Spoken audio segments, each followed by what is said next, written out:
aya basi Max Mara Clara turajya kuza mugenzi episode ni yakane aracyari Junior da Premium mwumva ndetse bigeze ngene Visual Base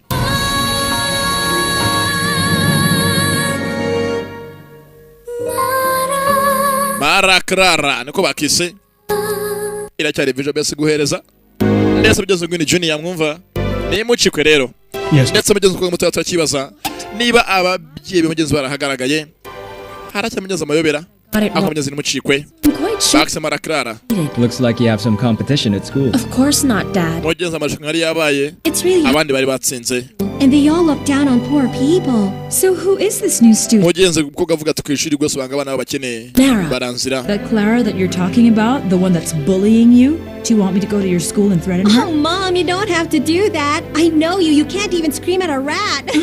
mugenzi byishimo byose ku mpande zombi Of the lover boy of this. mugenzi hagati y'Mara na nyina I'm here, a VIP. ndetse mugenzi nane muri gereza That's cool. aho gari afungirewe se wa Mara And even cyangwa intambara acting weird. The good thing is I met two good friends already. nabonye inshuti byo gusa kushiri ibindi bacyanisha umutwe mugenzi anga hagara hari abakimurakaza ya intambara zidashira yazageze n'incamake It was not intentional. Stay away from us. jya kure yacu twirinde Girl, bro? No way.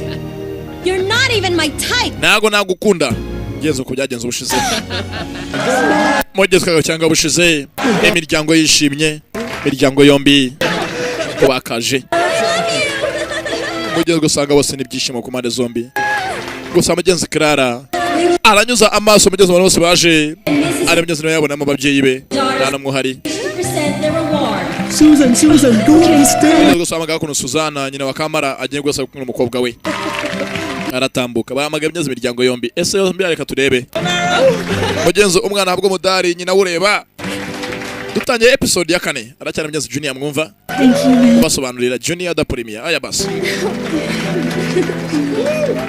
Sweetheart, you were great. Thank you, Mom. yeah Yesu kwa akarebye nta mubyeyi numwe wigeze usa Mrs. Doe birababaje isn't here yet. You better accept it. iyi madama za telefone na uranga Sorry, but Mrs. mwihangane is not with us right now. gusa madama za telefone na uhari The school principal will be the one. niyo mpamvu rero uyoboye ikigo agiye kugeza kirango wese yaraje Mrs. Gambale is here. Excuse me. yarageze mugenzi yageze bitunguranye uyu munsi mugenzi yemeye gusiga akazi ke aze abe hafi y'umukobwa we ahabwa umudari mugenzi yaramubwiye ngo uyu munsi afite inama zitarangira sasa mugenzi ndebere filime uko mugenzi onkire wa Mara yakabonye uyu mugore mugenzi yikanzemo ni Karo undebere filime sasa mugenzi umugore yakaje byanga byakora mugenzi anga n'uruzingiye Medal on my iyi episode mugenzi yarangiye tubisobanukiye byose mugenzi ko byakono sana baraziranye Susan? Suzana iminsi myinshi mugenzi yakuno ise wabo cyangwa mugenzi nyirawe wa Mara yarikanze rero musaza wa Suzana nyina wa Mara Susan? Is that you? ni wowe koko Yes, it's me, Elvira. ni njyewe Avira mugenzi ko mwita Avira nako nyina wa Clara mwita Avira ntabwo mugenzi baziranye hehe Two of you know each other? ese mama mwembi muraziranye ndati yego Susan and I are friends. njye nawe rwose turi inshuti kuva kera cyane already friends mugenzi inshuti za kera already friends And now we ask the parents mugenzi ngo yikanzemo to sham. ni Karo kijya rwose ababyeyi bambika abana babo imidari yeah tayari ntabwo mugenzi ngo yikanze iki urebe filime sasa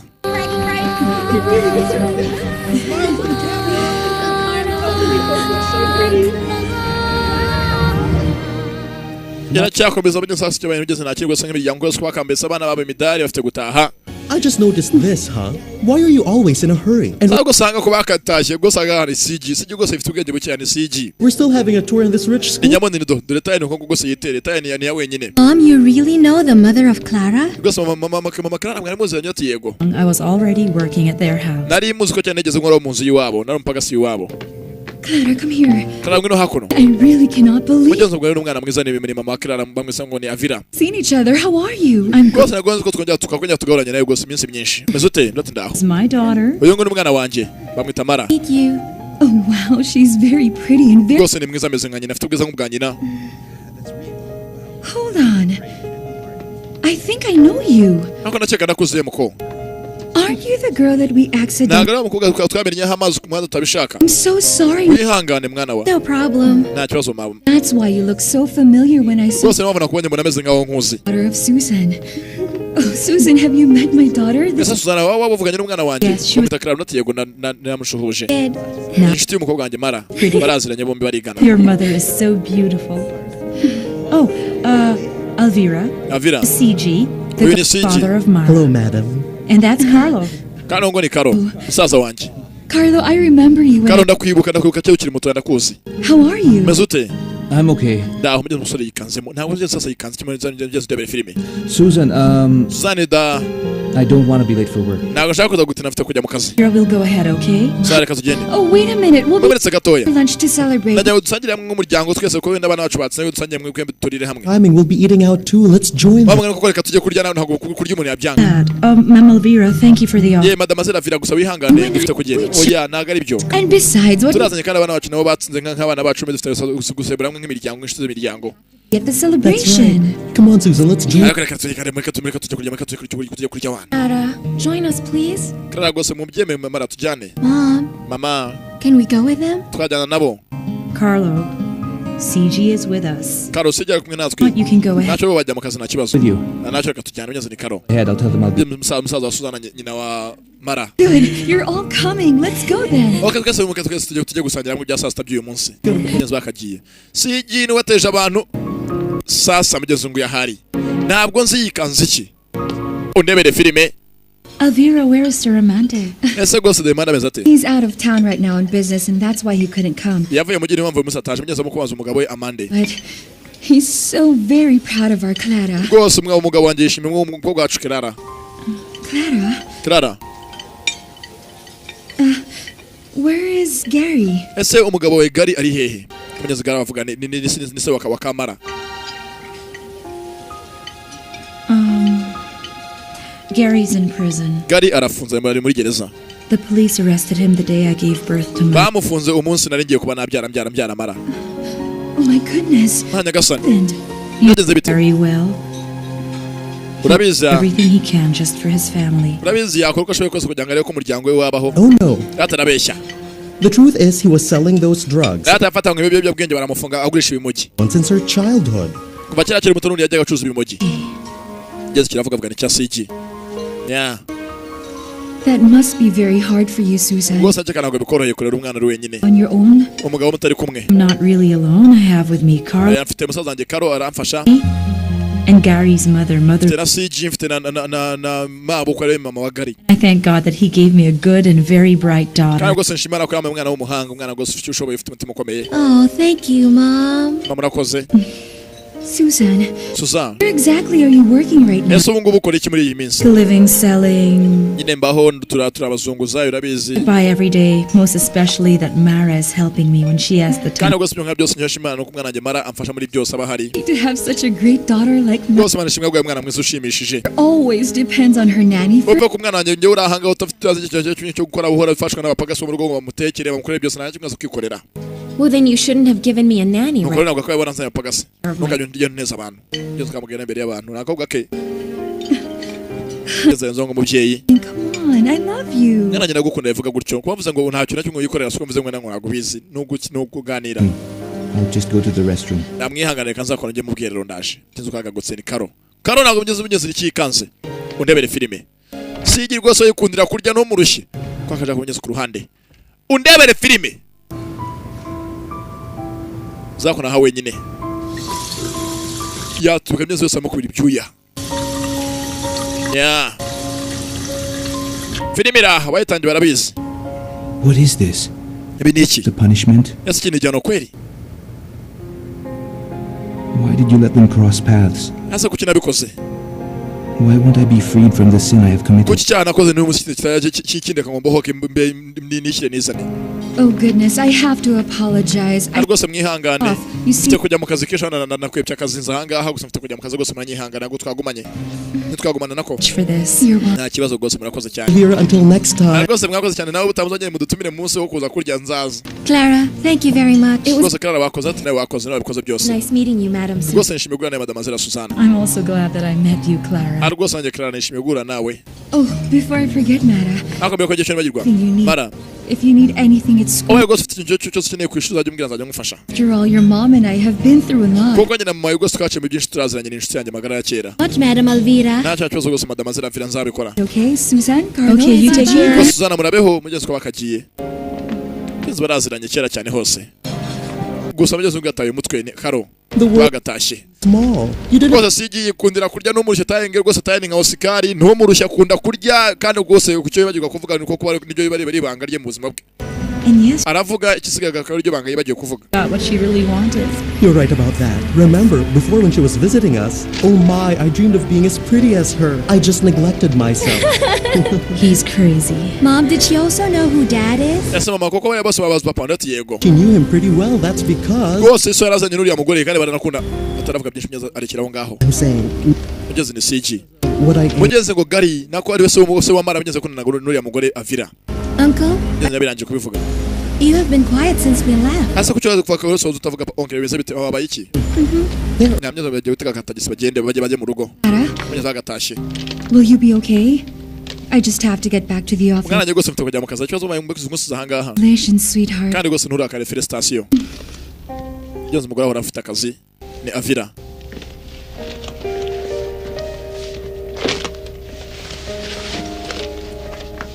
mugeze ataragenda uzafe umukobwa we Clara, what is it? Clara afite ikibazo Mom, mama I'm glad you made an effort to be there. ese kuki ryose papa wadahari ku bwanjye I feel like whatever it is I do, nawe umva ngomeze nkabyo nkora byose going to be enough for him to take papa me. rwose atajya yumva ko bihagije kugira ngo yumve ko n'umwana we At least he has a reason not to be there. wenda papa wamara we afite impamvu atarari kuko wenda arafunze se wanjye aba ari hehe You know that your daddy is very proud of you. rwose umwana yabizi ko usa gukunda How demanding his work can be. kandi rwose yabizi ko akaza kora akazi katajya kamuha amahoro ngo aruhuke Well, I really have no choice, do I? kandi nanjye amahitamo mfite rero Stand him. nubwo rwose mfite kumwumva ko nanjye ntabwo anyumva When your daddy comes back, papa nagaruka 3 of us will celebrate. rwose tuzategura umunsi mukuru njye nawe duserebure hamwe twese nk'umwana wacu Kidding more for you to do those kinds of things. ariko mama mu gihe byose ufite kubikora tufite kubikora mwana ku bwawe bikora kubwa byose kugira ngo wishime Pretty sure they're looking for you at the office. ndabizi ibyanga byo kundi bungura baragukeneye mu kazi jya mu kazi mama Go dress up. sare kanyende nambare Has to come home early. We'll have dinner together. gusa umunsi turaza gusangira rwose tuzasangira ibya nijoro n'ugiye ikibazo byanze n'umuryango nyina namukunda Mother. sasa byanze nuko bagatashye mugeze ngo rwose na nyirakuru buke bahora bacana waka And granddaughter is here now. Wow. mbega byiza You're all dressed up, huh? rwose wambaye neza Where have you been? wabari wahoze he wowe From the awarding of the decathlon. tuvuye rwose mu gutanga bavuye gutanga impano ku shiri ry'umwana we yiga babahembye uyu munsi Mom, you know what? Her teammate Clara is the daughter of Elvira. uzi ko igitangaje rwose uyu mwana umwana bakwakanye ibizamini ari umwana wa Avira bita Clara Oh, really? serious She. ameze ate Oh, I'm sure that she really is rero byaga byakunda ubu ngubu ni umukire ameze neza rich as well. ubu ngubu afite ubukire budasanzwe Huh? Looking so old and yet so young. Worthless. rega yataye umwana wanjye bakiri bato bana banakundana za gukunda wowe neza ka kamera ka kugeza umudari kereke nyina nyirakuru Only metal. cyane hirya cyo cyo kinyerekana ucyo barakirya so yuki bijyana hirya Mother, don't be like that. mama wirakara ariko ceceka nawe Some money. mama I faranga will buy some medicine. nyene kujya kugura umuti I don't have any money. I wasn't. na amafaranga ariko mfite mama arahaguruka What kind of a life is this? akabe niki kuko we niki kwa gukibi niki Go out and sell later if you Yes, want. yakajya gucuza gusa nimba amafaranga ndaza kuyakuzanira To buy it now. nashaka umuti none aho kunywa Grandma, we're really sorry. You yego kuwirakara did in school and twagiye kushira ubivugane bicicika nawe Talking to you. fongo umuntu ngana kuvugana nawe You want me to stick this popsicle into your throat, young lady? Mom, please. Now shut up. ceceka Hey, Susan. yes Susanna I know you have money. ndabizi ufite amafaranga Dare hide it from so tonyaga amafaranga ukafata wongere yatsimbo yamisha urumva nuzonye gusha amafaranga ufite hanga You don't? zananga katureba hanga ufite amafaranga reka turebe Mom! ngeze ramusaka Hang on to this time. ugeze ni nyina wa Gari Gosh. nyirakuru ubugenzi wa Kamara We have $50. ufite amafaranga 50 byonyine You're just a burden. hanga nacyo yamara What, huh? Mom, If you didn't come into my son's iyo utaraje mu buzima bw'umuhungu wanjye ngo mushyingiranwe be in prison. ntabwo akaba yari mugeze afunze hejuru yawe. And what's more, niba biteye then Elvira could have gotten married. Avira akaba yarashyingiranywe nuko yaramukundaga kandi Avira bari abakire. Now, none bashyingiranywe nawe umukecuru nacyo tumariye mu buzima. you understand me? Mother, that's enough. aratongana mugenzi ngo Avira nyina mugenzi wa Clara yakaba yarashyingiranywe n'umusore ari wese wa Mara bakaba baragose abagize umuryango muzima. Me a hard time. Neza batujya basuzana ngo starabaze mu buzima ni Suzana. Medicine. Ina amafaranga njye ngura umuti. Gusa ko kuri sero urashaka amafaranga. Start with me, okay? Yo ko ndashaka kandi nawe mbibaza byinshi. Money. Amafaranga se. Ngeze umugore akunda ndatongana. Here you go. Yeah. Ready? Let me have that. Here. Mwenza mfaga bakayamuhaye. Oh, Nawe undebere n'umukecuru. for a headache. I better get going. Are you okay? Neze neza. Ngeze umugore atangiye kwebera murenga. Ngeze aramucyanga ngo yinjiye mu buzima bw'umuhungu we. Why don't you go? Barashyinyaga bageze amuzanira ibibazo. Niyakaye mugeze afunze yaragiye kujya mu byo bwenge. Yamvuye mu mugeze gufungwa. Sasa mugeze akon kubana mugeze ko yakaje ni Clara. Mugeze akon gose afite umupagasi kazohorana nawe wamureze kuva kakiri gatoya. Oh. And where did that come from? Oh, you have a fever, Ye Clara. mwana muturashushe ufite umuriro meze bite? Dear, the flu virus is contagious. No, Nanny. Mva mukecuru. And Mom said I didn't know how to do anything. Mama yavuze gose ngo nanga kimwe nzi gukora sinzi guteka sinzi koza ibyo manyene kumfasha mbyige. Something special. Yego se uyu munsi mutekere. Mama ze kuza dusangira ibya saa sita nako bya nijoro. I like that. Ibyo birashimishije gose ndabikunze cyane. Come here. Nginanga nkwereke. This is a string bead. You take this off, like this. Mugeze gose ngatinda tekere ngira atengeye genya gose baza gusangira ateke gose hangaha bajya ku miteja sasa ngugeza ku batenge gose kujya kwitotora. Ni miteja. Telefone yako nirasona. Hello? Yego. Oh, yes, sure. She's right here. She's right beside Arahari gose aranga hari hafi yanje. Clara. Clara. Your dad wants to talk. Akira kuno vugana na so. Kire ko muvugana. I have to. Nasa vugana ne kubera iki? Talk to your dad. Acha vugana papa wawe mwana wa. Fine. Sawa. Hello? Hello. Congratulations. Felicitation mwana njye gose mfishe ko ngo watsinze ibizamini watsinze n'amarushanwa yose byagenze neza. Kandi wangane ko nigeze magera nandi mu kazi kenshi byose kabese no muganga. Really wanted. I wanted you to be there at my own. Papa nyine nkeneye ko kuhaba. Sorry. Oya mbabarira mwana wanjye mnyihanganira. Everything that your mom and I do is for you. Rwose byo dukabyo sinjye nyoko tubikora kubwe mwana wacu. Always tell me. Iteka nuko urumbwira. All you wanted to say? I'm busy right now. Nanjye ngo ndi busy iteka nawe ngo ubivuga. Sawa rero. Bye. Bye. Gense banje bajya bacana wakawe na se. So there. Sawa ndamuvugisha rero mahora tahi. Oh dear Clara. Clara rwose mwana wanjye. Ntukagira akari yasumye sasa hakuno kwa rwose kwa bamara. Mugenzi mara barimo kwifasha gufura uniforme gushaka amafaranga wabona pagasi bahari ntaki birakomeye ubuzima ni bworoshye ubuzima ni danger n'abatini mugenzi nyakujya byoroshye abe namba. It's okay. No, Mom, I can do this. Mama reka ndabyikora rwose kwigumfasha nabyishoboza. No, it's okay. Just try and understand your grandmother. We're the ones taking care of her. And besides, all she said was true. She really needed her medication. Rwose mukanga mutego gose nukagira akaranya gukura byavuze byose nukura nuko dufite kumufasha kana cyane amafaranga kuko imiti byanya byo bikaminzika bimurakarira. I'll do that. Let me do. Reka ngufashe gufura. Hard for me to watch you. Mom, it's so. Mama oya reka nifure mbimenye ntacyo bitwaye reka ndabishoboye. Mugeze muri karakire nyirakuru kuko ararwaye cyane amafaranga ubwo nubwo abashibura akazana umushiha mwinshi cyane. So that won't be your only one. Mom, you don't have to do that. Mama na mpamvu yuko. Okay with just one. Ntacyo rwose ngeneye kuturi kumwe nta kibazo byose bimeze neza. All rich, right? I'm sorry if I can't afford to give you what they all have. Rwose umwana njye kuba rwose bamwe bose byo bafite nanjye ntashobora kuba nabiguha umwana njye nkwiteho rwose mbabarire wihangane kandi. Important is that I can study. Mama nta kibazo cyane nuko nshoboye kwiga. Kandi nzi ko nziga nkageraho nkugeza. My dear, I really am so proud of you. Mwana njye rwose ndakwishimira. Thank you, Mom. Mama ndabakoze cyane. This we can have a good life. Icyonse cy'umunsi umwe twagiye ubuzima bwiza mu minsi yazaza niba nkomeje kwiga neza cyane kandi nzi ko zatsinda. You don't have to continue peddling on the streets. Nta mpamvu rwose yo gutuma uyihora ku mihanda iteka ucuruza uzunguza ntabwo bikwiriye. Mom? Mama. You think that Dad is also proud of me? Yes, papa nawe hari papa aranyishimira ko nawe arankunda. Yes, Mara. Papa aragukunda n'iki kibazo mwana wanjye. Why did you ask me that? Kuki mbaje icyo kibazo? It's because sometimes I think nuko buri kenshi rwose nyabitekerezaho. That what Grandma tells me is true. Ibyo nyogokuru barambwira ngo bishaka kuba ari ukuri. that Dad doesn't love me. nyogokuru arambwira ngo papa ntago ankunda be namba Because every time we visit him, kuko tugiye kumusura feel that he doesn't like me. kuko ndabibona nkabona papa ameze nk'abadashaka no kumvugisha ntago ankunda. Mara, your father loves you so, Mara isara gukunda cyane but you must understand what he's going through. gusa ufite kumva ibyo byarimo gucamo ntago bimworoheye hanafungiye. Hard for him to show what he feels for you. uzenga hari ntago rwose arano kugira ngo akwereke urukundo kuko nawe ari mu bibazo bitamworoheye arabangamiwe. He's really like that. I assure you, darling. Your dad really loves you so. Ndakubwiza ko mwana wanjye rwose isara gukunda ndetse cyane kurusha ubikeka. Yeah. Mom, Mama, nanjye gukunda mugenzi ni nyina n'abakene. Ugeze rwose aho ngatangira ko no gukina do. Mama mfite ubwanwa. Ubwanwa bumeze nk'abasaza bageze baraseka. Ibyishimo. The suds might get into your nose.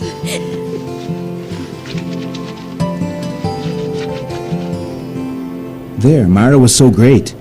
So all of her classmates were so proud of her. Sasa mugeze ko rwose mugenzi barabahari. Mugenzi ko rwose aho nuzafungiye gari isa Mara rwose baje kumusana karo. Mugenzi rwose mugeze nk'uri kuntu Mara yatsinze ibizamini rwose by'akarere by'amarushanwa. Mugenzi rwose byagenze neza. Mwihangane kuri gereza. Mara was great. Rwose mwana we Mara arashimishije. Her classmates. Abandi bose bigana bose arabatsinda ni mu rumanga rwose mu ishuri yagiye kure mu kwiga. Will you please shut up about Mara? Wafunga umukajya ngo kumwiza inkuru zijyanye n'umwana ngo ni Mara. Then I should have sent Susan over. Iyo Mara ashatse kujya mu by'umwana nakabena natumye Suzana kazanga kugira ngo ambwire iby'umwana wanjye. Life you're inside sucks, and what you're telling me doesn't make me feel bad. Ahanga ndi rwose nabyumwana nta buriye nawo ndi bangane mereye nabi. I saw Clara. Nabonye Clara. You saw my daughter? Wabonye umukobwa wanjye.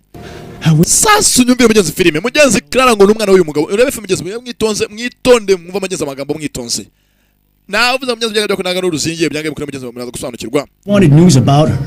Then I should have sent Susan over. Yamanye kuva mukuru y'amara nakwana nababwiye nyina kazanga kubimbwira byose. Sucks. Ndashaka kubyo byose nganga n'umwana ndashaka kubyumva bene basi ndashaka kubyumva bibimbwira. Sasa mugenzi nyumvira amagambo. I saw Clara. Nabonye Clara. Mugenzi nguyikanzemo. You saw my daughter? Ubonye umukobwa wanjye. Where's she now? Ameze ate? She must be all grown up. Ndakeka ngo yarakuze amaze kuba rwose inkumi. Don't worry, Clara's in good hands. Rwose umwana we Clara ari ahantu ameze neza hari hose. She's in the same class as Mara. Kandi rwose yiga mu ishuri rimwe na Mara. Brother, I'm afraid that Gushaka mfite ni kimwe. Find out the truth. Nuko nawe kuri gushaka umunsi wo kuzamenyekana kuko ibyo twakoze kira by'amabanga yacu. Tell Susan to have Mara transferred to another school. Nyuma rwose nyango Suzana afate Mara umwana wanyu amukiye mu kindi kigo amuvane hariya. If Mara and Clara are, Niba Mara na Clara bari kumwe. That means I'll meet her once I get out. Zongo nimvanga rwose umunsi mwiza atamubona Clara umuhuko bwanjye nzamubona. Brother, Mara's your daughter. Nubwo She's not. ako na Mara n'umwana we ndatoya. And don't you dare say that to me. Ntabwo ushaka kujya kumbwira amagambo yanyumvishe ko Mara n'umwana wanjye sinshaka bene ngo kubyumva.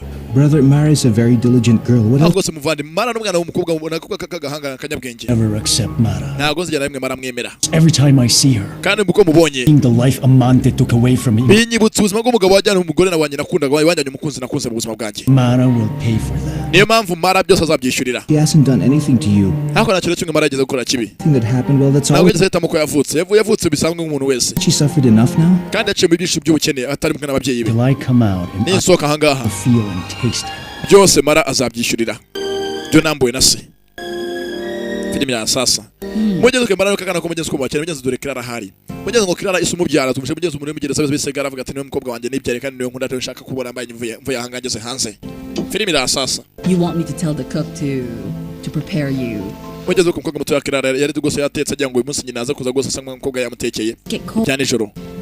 Well, I want everything to be perfect when they arrive. Oh, yes. Rwose nyako bose nibagera papa na mama byose baza kuba bimeze neza dusangire. There. Nako telefone yanjye yarasonye. Nzo ndebere filime. Hello? Hello. Clara, dear. Clara mwana What wanjye. are you doing? Uri mu biki? I'm okay, Mom. Mama ndaho. Mom. You know, I have a surprise for you when you... Mama gose ngufite surprise. Clara? Goko ki mwana wa. You give it to me tomorrow. Ejo uzayimeza niba jaho ngaho. You're at the office. Kuko uyu munsi gose mfite akazi kenshi ndaza kurara mu biro. Genzura yabaje. I thought that you were having dinner here. Nari gose uyu munsi ruze gusangira ibya nijoro mama. Sorry, sweetheart. Mukundwa gose wihangane mukundwa ntago ndiboneke. Natalie. Ntago ndibuze. All right, you go ahead. You Gose komeza urye usange nanuza na nyogokuru nako umukecuru nyendaza kubanza. Clara, honey, Zaze ejo. there? Mukundwa uranyumva. Genzura babaje. Yes, Mom. Yego mama. All right then. Sawa rero. Honey, sleep early. Kandi gose uryama hakiri kare ejo ufite kujya ku ishuri rya hehe. Genza ababyeyi bajya babana rimwe bari mu kazi. ese mugenzi w'umukobwa twakagize uburakari n'umujinya. Gosh, Glass! Yeah, mugenzi n'uburakari n'umujinya kubera ibibaye. Disi yatetse kuri bwabo gasimwe arasangira na nyina, bose bagiye kurara mu kazi na se, ntabwo bari buze. Ese mugenzi yasobanuka byanga byakora mugenzi katurebe. Ngeze ngene episode ya 4. Mugenzi kumshara uvuga Gary ati nkunda Clara umukobwa nyira gushaka amarasi mushaka bena mugenzi hasa ko arakomanga amasaha y'ijoro. Waje yasinze ni mukecuru mugenzi. Nyirakuru akamara. Insolent fool! This is my house! Wa kigoryi kaziwe inzu ni yanjye. Nigute mufunyana hanze. Don't you touch me! Wingoraho. Drunk! Yeah. Drunk! Oh, Grandma! Grandma! Kwa hasi mugenzi yasinze umukecuru. How dare you! Oh, You Grandma! push me! Mugenzi abiyenza ko mugenzi inzu niye. Ndetse mugenzi uyu mugore urahanga Susana. Umugore w'umuhungu we. How can you do this to me? Ngo navuye mugenzi gushotora mugenzi no kubiyenzaho. Worthless and Umukecuru mugenzi. just a curse, just like your mother! That's enough! Don't you ever hurt Umva n'undi munsi. Ntukajye ukora ku mwana wanjye. And that you've been Nihanganiye byinshi. ever hurt! Ariko kuko gwese umwana wanjye byarago byemera. Nabaye sasa. We na nyirabukwe. How could you? Yeah. You're the reason why my son is in Niyo prison. mpamvu gwese umwana wanjye afunze hejuru yawe. I want you to go. Uri umwaka watuziye muri uru rugo, imyaka gusa yatwinjiriye. Ibyo biraha. Mugeze umunsi kumunsi barashwana. Ni nyirakuru na nyina. Ngeze nyakuru babangamira. Ni nyina wa Gary. Mom, please. Ndetse mugenzi ari na Gary we ubwe. Yaza tumbaye nje. Nagonze bera ko Mara ambera umwana. Kandi ngeze ngo Mara azishurira byose. Mugenzi hangaha nanga mugenzi vuri birangiriye. Ese mugenzi ari Mara ari Clara. Mugenzi mwabye bibanyabo. Mugenzi ushaka kuvuga mugenzi ngo bafite ibanga ryabo bazi cyakira bakoze ibyo babitse. Mugenzi nuko igenze. Bafitaga Mara Clara. Areka episode kakane twarebaga. Somebody else? Gafite mugenzi duce twinshi. Nimuzagacikwe. Well, Mara. Mugenzi agakunze hamagara 07 Already. 87 gatatu rimwe ine gatatu tatu gatatu That is... kabiri 07 That's how... kabiri 8 5 rimwe ine gatatu itatu gatatu Visual Base Maria Clara ko mugenzi twarebaga yari Junior mwumvaga aya basi